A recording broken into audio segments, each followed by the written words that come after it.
মধ্যপ্রাচ্য একটি অঞ্চল যেখানে তিনটি বড় ধর্মের জন্ম, যেখানে বিশ্বাস একসময় মানুষের নৈতিক পথনির্দেশক ছিল। কিন্তু আজ সেই বিশ্বাসই অনেক ক্ষেত্রে ক্ষমতার ভাষা হয়ে উঠেছে। ধর্ম কি সব সমস্যার মূল? না, ধর্ম সব সমস্যার মূল না। সমস্যা হলো ধর্মের রাজনৈতিক ব্যবহার।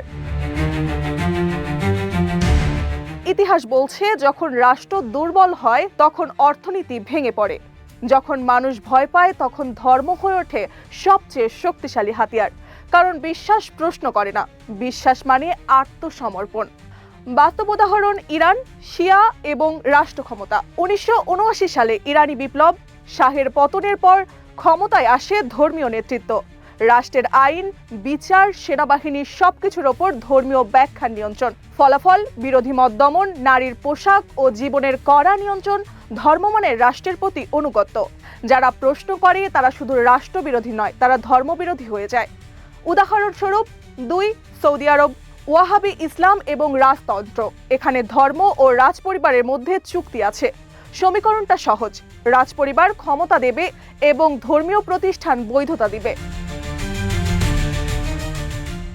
যার ফলস্বরূপ রাষ্ট্রের সমালোচনা মানে ধর্মের অবমাননা। সংস্কার ধীরে ধীরে আসে, বিশ্বাস ব্যবহার হয় শাসনের ঢাল হিসেবে।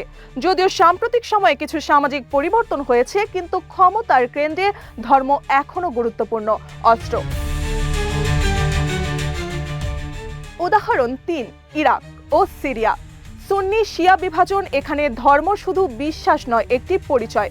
একটি গোষ্ঠী ক্ষমতায় গেলে অন্য গোষ্ঠীকে নিজেদের অস্তিত্ব সংকটে দেখা যায়।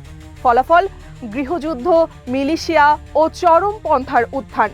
সমীকরণ বলছে, মধ্যপ্রাচ্যের যেসব দেশে গণতন্ত্র দুর্বল, প্রতিষ্ঠান ভঙ্গুর ও অর্থনৈতিক বৈষম্য বেশি, সেখানেই ধর্ম সবচেয়ে বেশি রাজনৈতিক অস্ত্র হিসেবে দেখা যায়। কিন্তু প্রশ্ন হলো, ক্ষতিটা কার?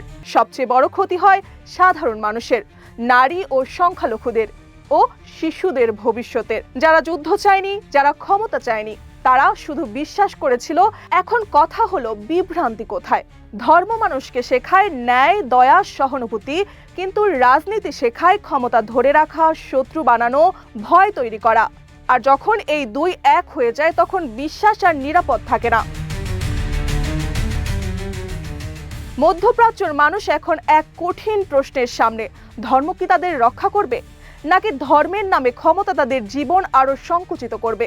বিশ্বাস যখন ক্ষমতার হাতিয়ার হয়, তখন ক্ষতিটা সব থেকে বেশি কার?